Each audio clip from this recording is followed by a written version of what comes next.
से उसने ब्रह्मदेव से चारों वेद प्राप्त कर लिए।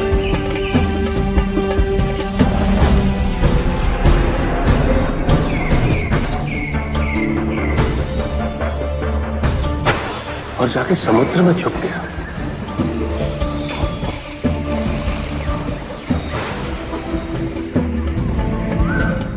क्योंकि सारा ज्ञान वेदों में नहीं थे, इसलिए संसार से सारा ज्ञान चला गया। जब अज्ञानता का अंधकार फैलता है तो अधर्म बढ़ने लगता है। भगवान विष्णु सब देख रहे थे। उन्हें ज्ञात था कि शीघ्र पृथ्वी लोक पर प्रलय आने वाला है। अग्नियों के साथ चारों वेद भी लुप्त होने का भय था। ब्रह्मदेव सृजन करता है। वेदों के अभाव में पुनर्जन्म की प्रक्रिया को पुनर्स्थापित करना अत्यंत कठिन।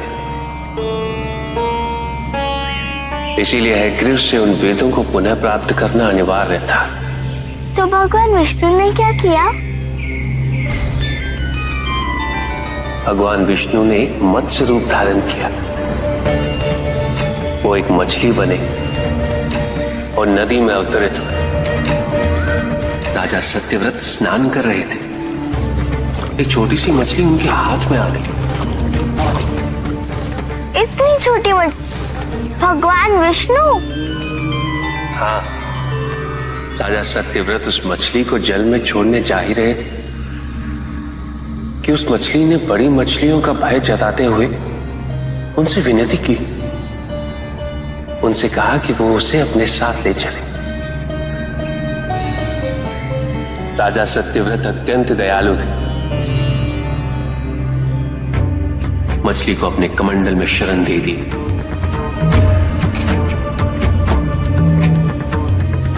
और अपने महल में ले गए। किंतु रात भर में मछली इतनी बड़ी हो गई कि कमंडल में रह पाना उसके लिए संभव ही नहीं था। और उसका बड़ा आकार देखने के पश्चात राजा सत्यव्रत ने उसे कमंडल में से निकालकर एक मटके में डाल दिया। मटके में डालने के पश्चात उसका आकार पुनः बड़ा हो गया। तो राजा सत्यव्रत ने उसे मटके में से निकालकर एक सरोवर में रख दिया।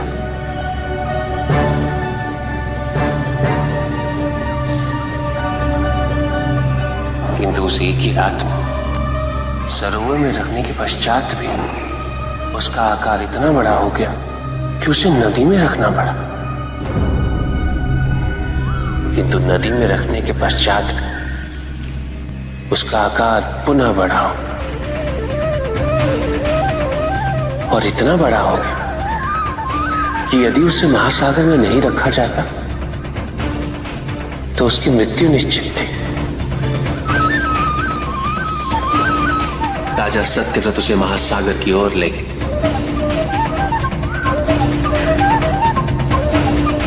क्योंकि राजा सत्यव्रत तपस्वी थे, ज्ञानी थे, उन्हें आभास हुआ कि ये कोई साधारण मछली नहीं, कि स्वयं साक्षात भगवान विष्णु ही है। भगवान विष्णु राजा सत्यव्रत की उदारता से अत्यंत प्रसन्न थे। इसीलिए उन्होंने राजा सत्यव्रत को मत्स्य रूप धारण करने का कारण बताया।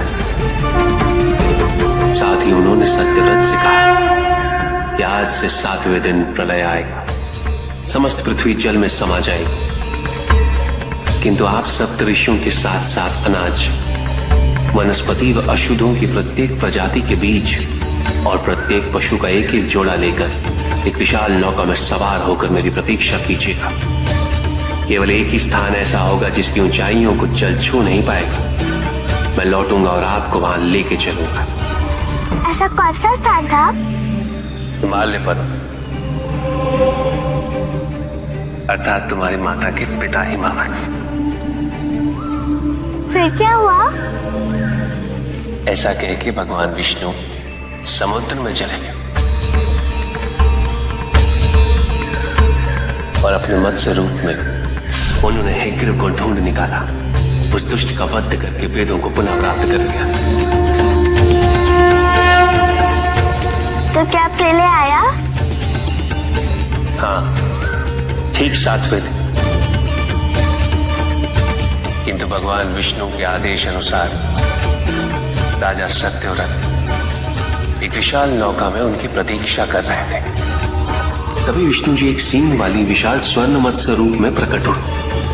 नौका को मत्स्य से बांधते हेतु सर्पराज वासुकी का प्रयोग किया गया और विष्णु जी ने अपने वचन अनुसार उन सबको हिमालय तक सुरक्षित पहुंचाया, ताकि प्रलय के पश्चात वेदों के आधार पर संसार पुनः बसाया जा सके।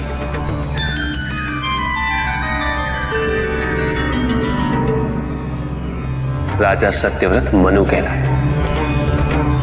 मनु अर्थात मानव जाति के प्रणजनक। इसी प्रकार भगवान विष्णु ने न केवल वेदों को पुनः प्राप्त कर, अपितु समस्त संसार का कल्याण भी। अर्थात भगवान हर संकट में अपने भक्तों की सहायता अवश्य करते हैं।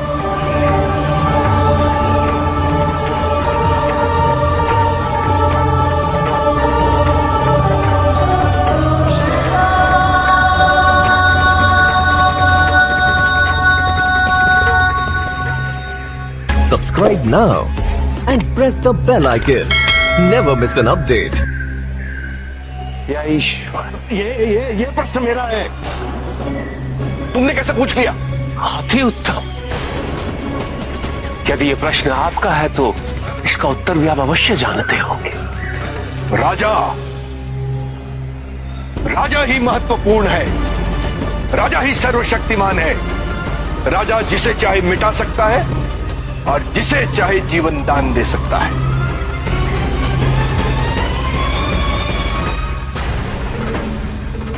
तारानाथ,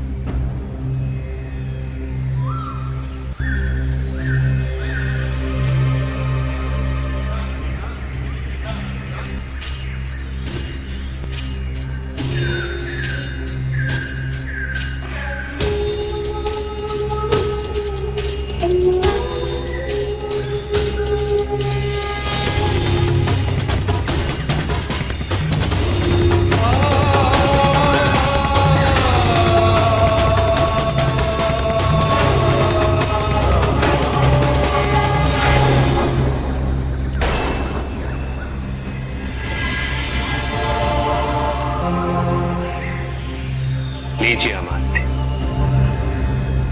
कहिए अपने शक्तिशाली राजा से किस दिए को पुनः प्रज्वलित करते हैं।